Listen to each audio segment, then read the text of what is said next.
Bien, bonjour à tous, bienvenue dans notre webinaire Aspect financier de l'efficacité énergétique.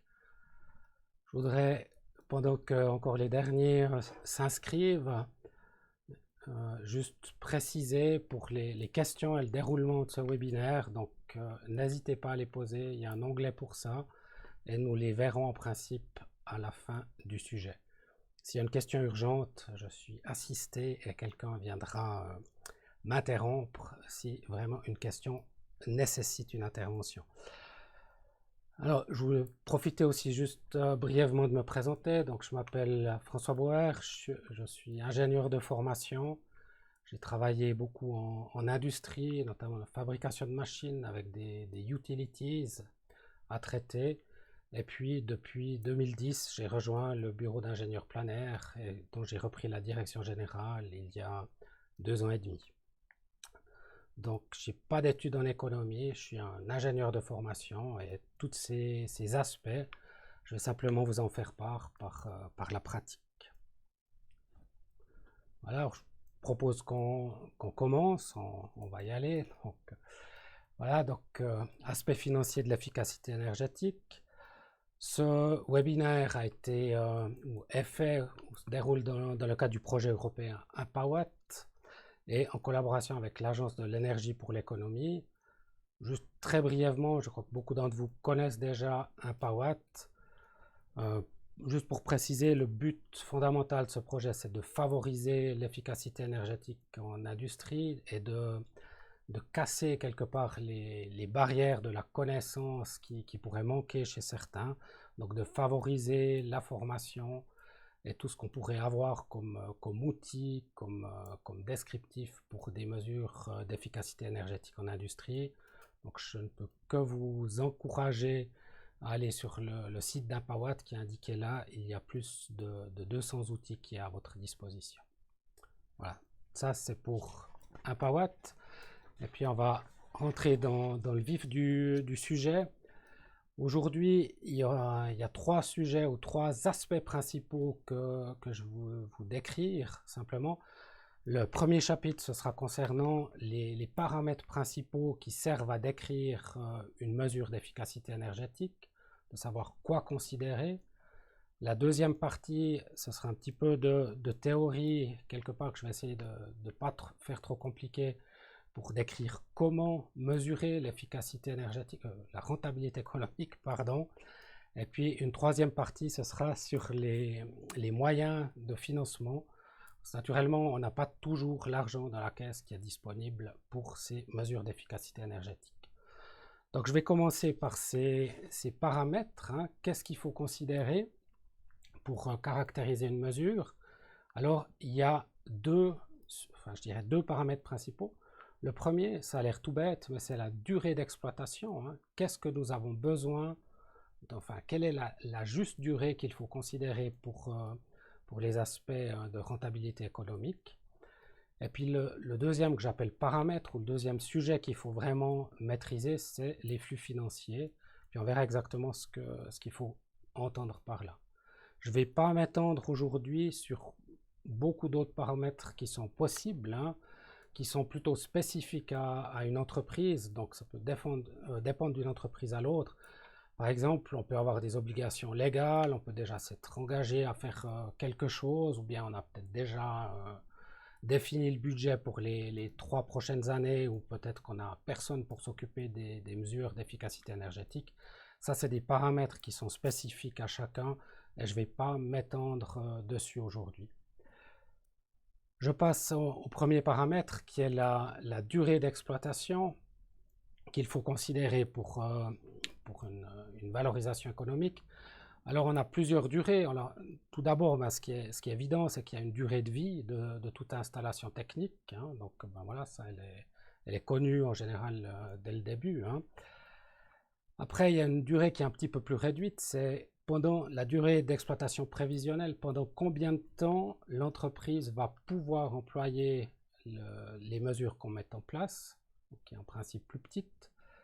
Et puis, il y a encore une troisième durée qui vient, c'est le temps de retour nécessaire à la rentabilité. Donc ça, c'est le minimum qui sera donné d'un point de vue financier.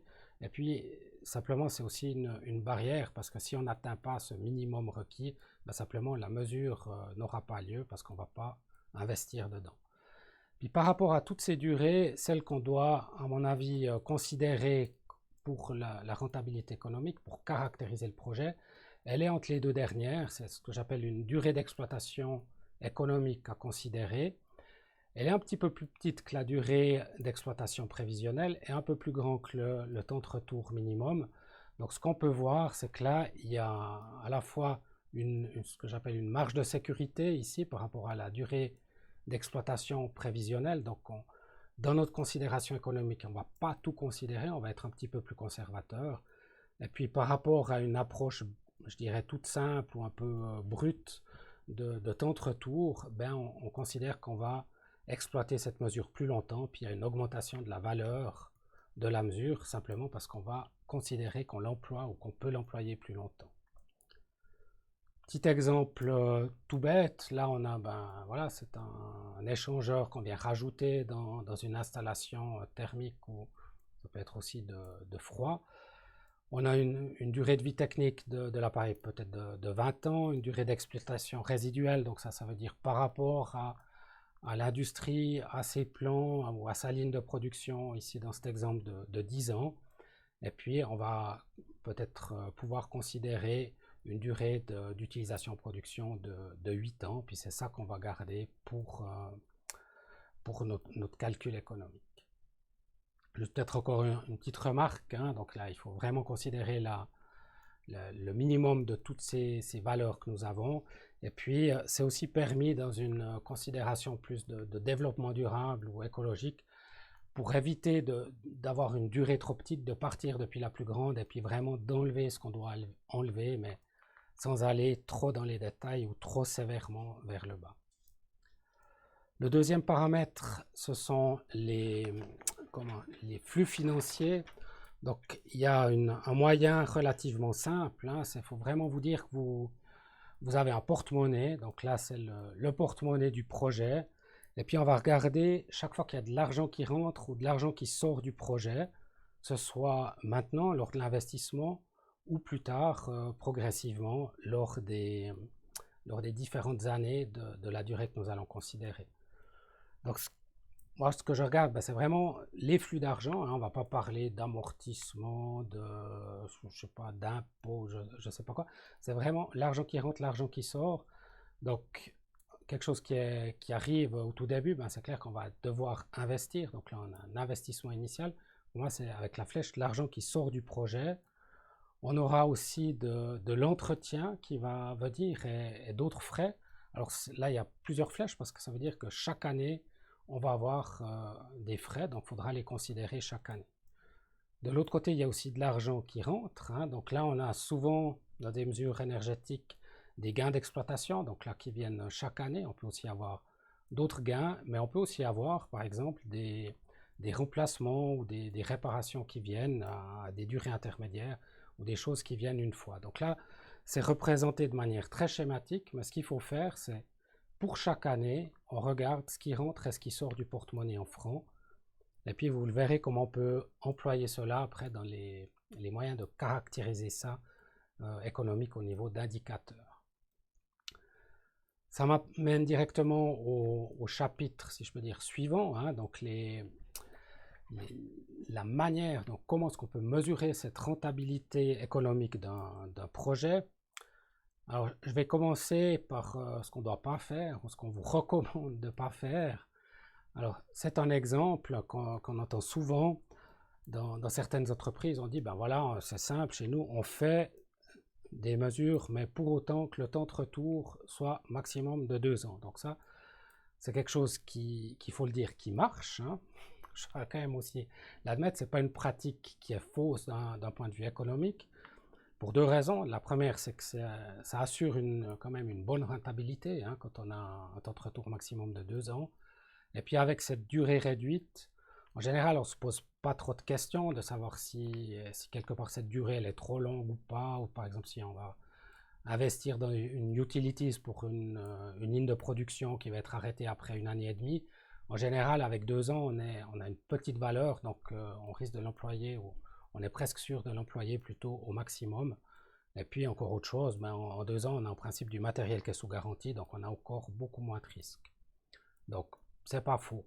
Néanmoins, il y a certains éléments qui sont délicats, hein, donc notamment, il peut y avoir des conventions d'objectifs qui ont été signées. Hein, là, vous savez, pour la plupart, puis je reviendrai là-dessus, qu'il y a des mesures avec un temps de retour de 4 ans et un autre type avec des temps de retour de 8 ans qui sont en principe déclarées rentables par la loi et contraignantes.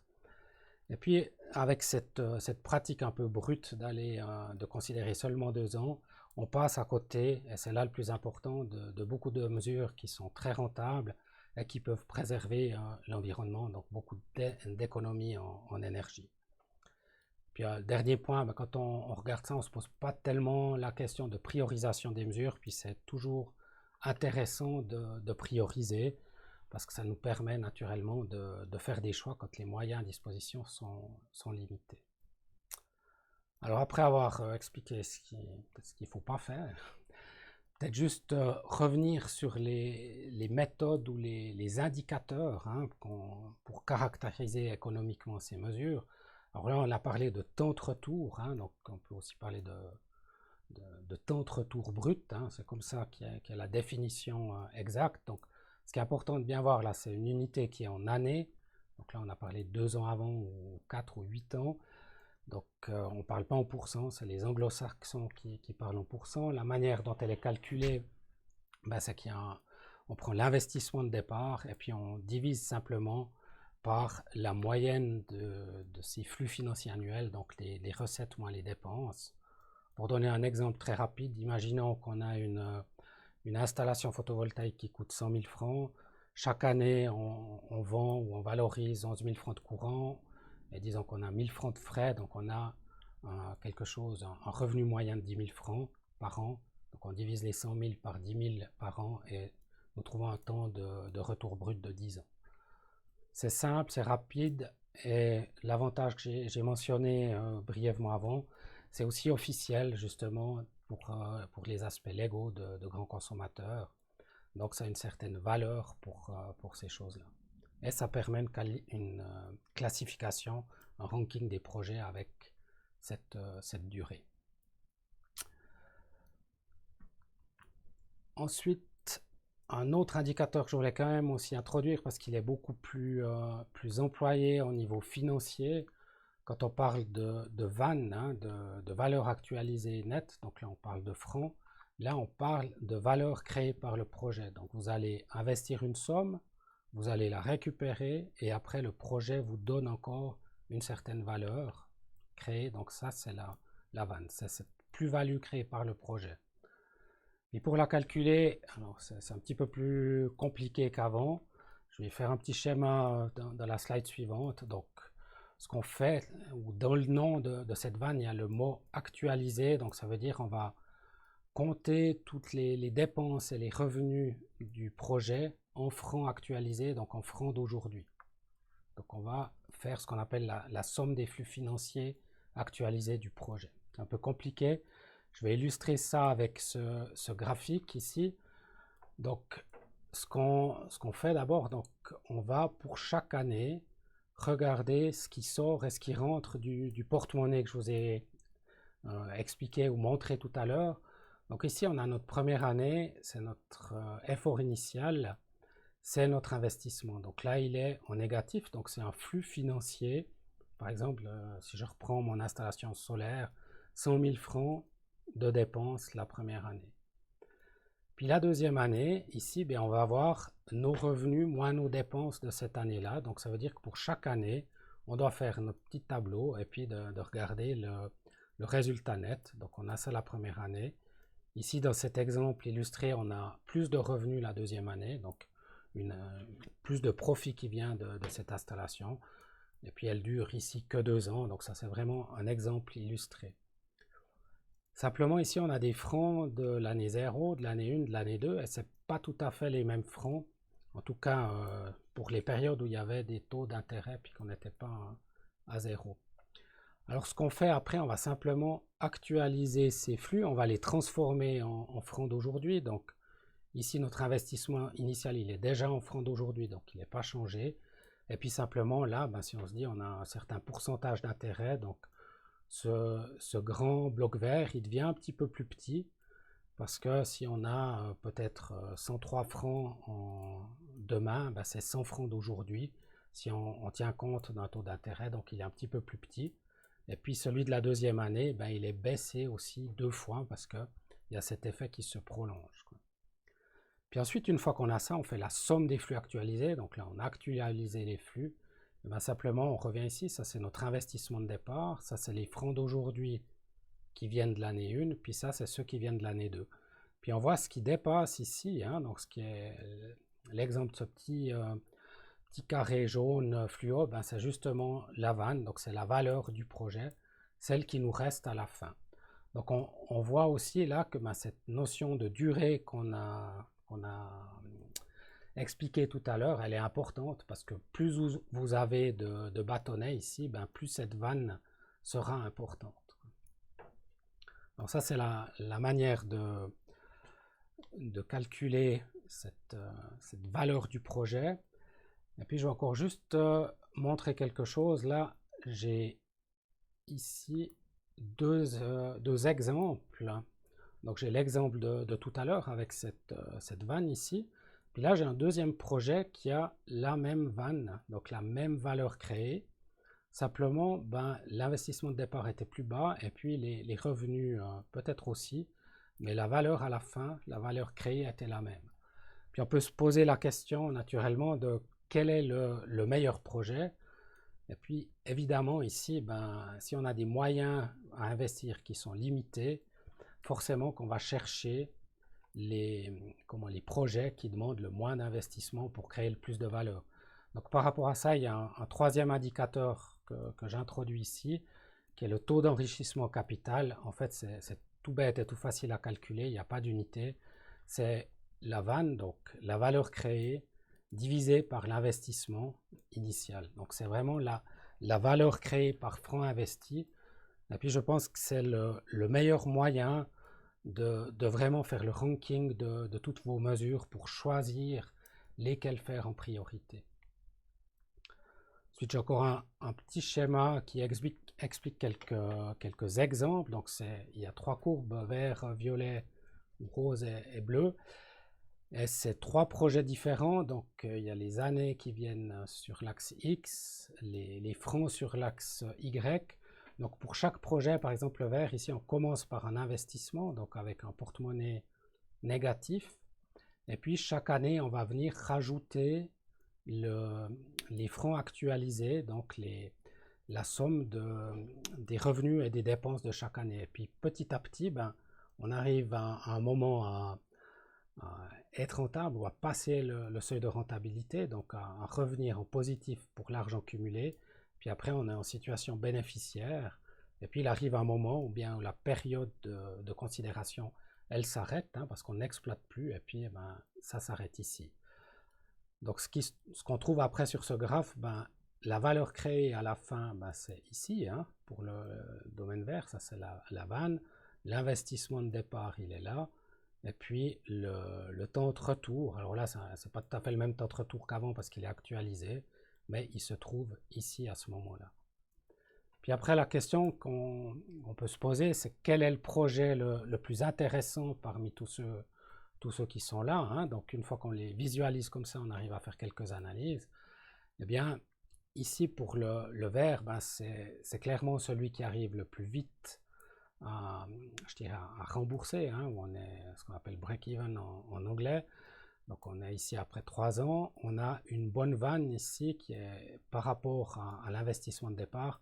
On a créé 1,50 franc par franc créé, donc là c'est quand même une vanne, un taux d'enrichissement capital qui est excellent.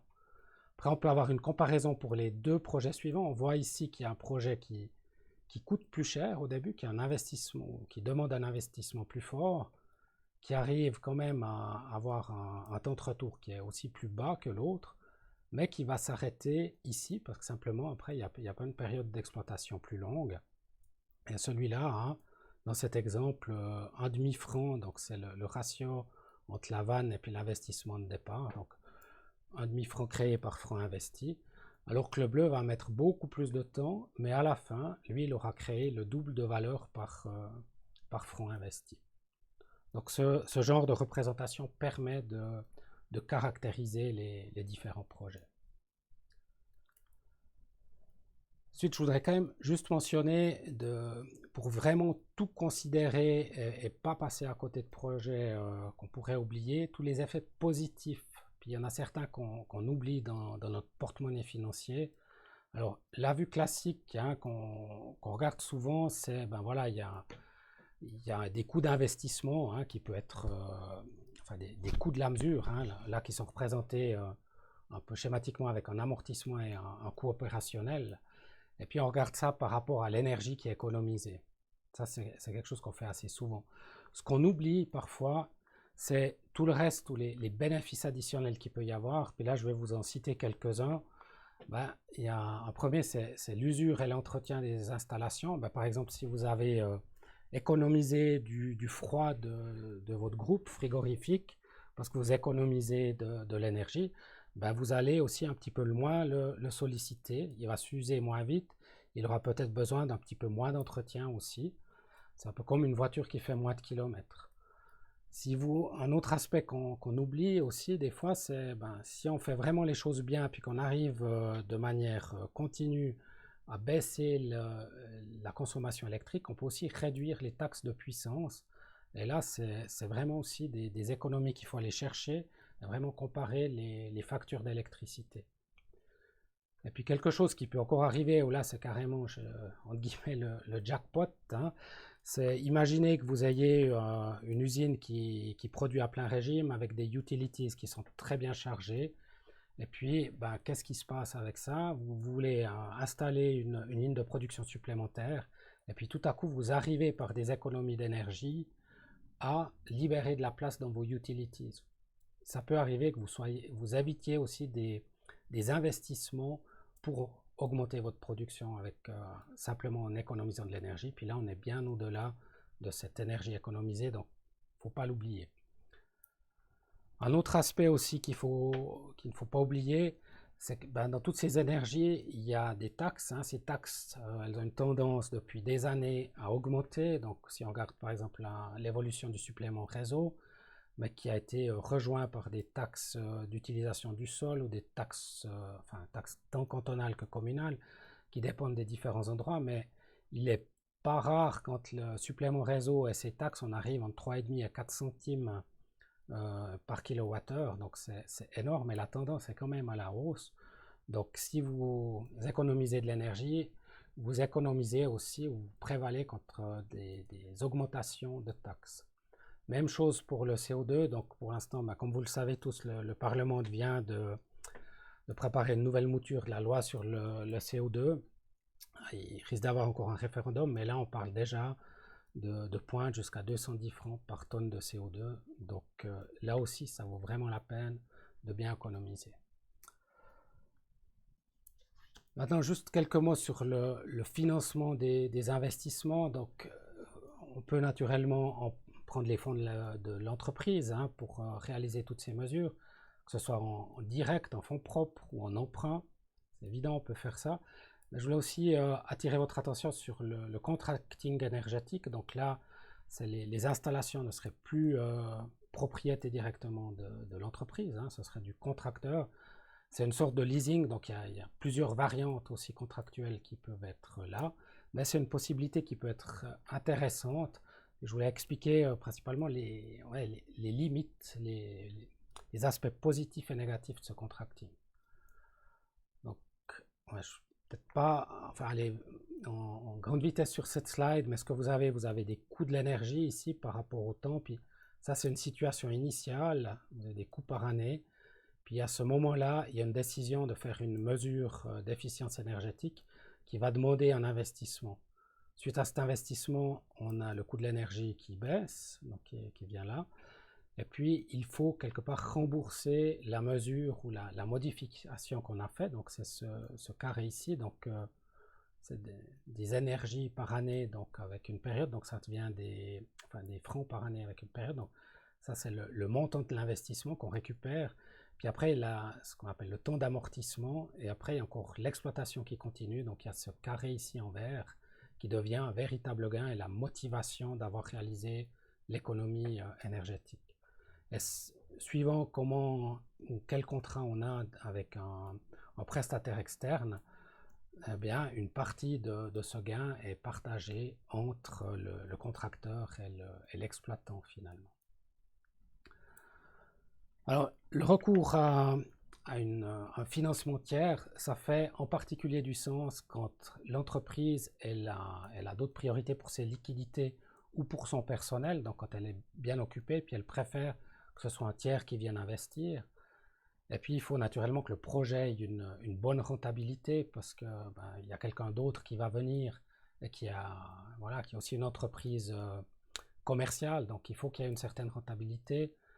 Si on arrive à avoir une bonne rentabilité, on pourra faire un contrat aussi court, donc c'est plus facile parce que faut bien se rendre compte que si on fait un contrat de 20 ou de 30 ans, alors je ne dis pas que c'est impossible, mais c'est un petit peu délicat de clarifier tous ces aspects commercialement ou au point de vue des garanties. Naturellement que si le preneur de contrat, donc l'entreprise est une entreprise pérenne, ça aide à négocier des bonnes conditions. Puis il faut aussi que le projet soit d'une certaine importance parce qu'il y a des frais de transaction. Et ça aide aussi si les installations ne sont pas trop spécifiques à l'entreprise, parce que comme ça on pourra les déplacer en cas de problème. Alors, je prends juste un petit exemple et puis une petite comparaison. Donc, du PV en autoconsommation. Donc, on a ce cas assez fréquent aujourd'hui où il y a une entreprise qui a une certaine consommation électrique, elle a un toit où on pourrait mettre une installation PV. Il y a une petite hésitation, est-ce qu'on investit en direct ou pas? Alors, c'est typiquement le genre d'installation dans laquelle un contracteur peut investir. Ce qu'il cherche lui aussi, hein, il n'y a pas de secret ou pas de chevalier blanc non plus. Hein. Le contracteur, lui, ce qui l'intéressera, ce sera de faire un contrat global de fourniture d'énergie. Donc, surtout avec la libéralisation du marché pour les gros consommateurs, il est aussi content de refaire un contrat à long terme avec toutes les énergies pour assurer sa place vers l'industriel. Du côté de l'entreprise, il y a aussi des aspects positifs, hein, notamment toutes ces économies de capital et de ressources. Ce qu'il faut peut-être aussi regarder, c'est vraiment de bien négocier son contrat avec le contracteur. Je pense à tous les termes d'achat d'énergie, d'utilisation des locaux, de maintenance, mais aussi, et je dirais surtout, la possibilité de sortie. Donc, ça voudrait dire, par exemple, de racheter les installations et de redevenir indépendant pour ces éléments. Hein. Mais encore une fois, ça s'apparente à un contrat de leasing. Hein. Là aussi, il faut bien lire les conditions. Et puis dans le PV, nous on recommande en tout cas de bien regarder que les fruits de l'autoconsommation, notamment toutes ces taxes qui sont évitées par la production sur place, soient bien réparties entre contracteurs et industrie. Pour conclure, je voulais juste simplement refaire un petit tableau, une comparaison de ces éléments si on investit en fonds propres avec emprunt ou en contracting. Donc là, j'ai repris un exemple qu'un de mes collègues avait fait d'installation PV en industrie. C'était une installation environ 250 kW crête de 280 000 francs avec une rétribution unique qui pouvait venir. Et puis il y avait un exemple de 25 ans de durée d'exploitation avec un gain ou quelque part un rabais sur l'énergie de 2 centimes par kilowattheure qui était proposé par l'entreprise électrique à l'exploitant. Et puis par rapport à cette position de base, là il y a 3 éléments qui sont donnés. Si on investit sur fonds propres, hein, donc là on investit sur emprunt en contracting, il faut voir ces 3 possibilités. C'est une sorte d'arbitrage hein, entre maîtriser le projet, maîtriser ses investissements, et puis quelque part, si on perd la maîtrise, ça veut dire aussi qu'on économise du capital et des ressources internes. Donc là, ce qu'on voyait, investissement sur fonds propres, il fallait sortir environ 200 000 francs. Il y avait une vanne qui était quand même excellente, hein, donc ça veut dire 300 000 francs de gains qui étaient amenés avec un temps de retour brut donc sur un petit peu moins de 8 ans. Donc ça, c'est quand on commençait à être rentable, à récupérer ces 200 000 francs. Après, on peut encore faire, je dirais, un petit peu plus agressif financièrement pour une entreprise. Donc, si on fait un recours à l'emprunt, par exemple, de 70%, donc 30% fonds propres, 70% d'emprunt, ce qui est un taux relativement fréquent dans les entreprises. Donc là, on sort beaucoup moins d'argent, 60 000. On a une vanne qui est un petit peu plus élevée parce qu'on estime que le taux d'emprunt, il est un petit peu moins cher que le capital propre. Puis on met un petit peu plus de temps à rembourser parce que justement, il y a ces intérêts à payer. Mais là, on voit, c'est aussi très intéressant, on capture cette vanne. Par contre, il faut sortir l'argent. La variante en contracting, elle est aussi intéressante parce qu'elle demande très peu d'investissement. Là, on parle de 5 000 francs, donc il faut juste quelque part une personne de contact qui négocie bien le contrat. Et puis, ces 2 centimes sur toute la durée de l'autoconsommation, ben, ça va quand même ramener 60 000 francs. Donc, il y a un bon rapport entre ce qu'on investit et ce qu'on reçoit. Par contre, on passe quand même à côté de gains qui sont très importants. Donc, c'est pour une entreprise qui est assez aisée et qui a des moyens, on peut se poser la question si ça vaut vraiment la peine de repasser en contracting. Ce qu'il faut aussi voir dans l'une et l'autre des situations, il y a toujours la possibilité, ou en tout cas moi je recommande de faire en sorte que les projets le permettent, de passer de l'une à l'autre, c'est-à-dire peut-être une fois de vendre son installation qu'on a fait à un contracteur, ou le contraire de la racheter parce qu'on a prévu l'exit.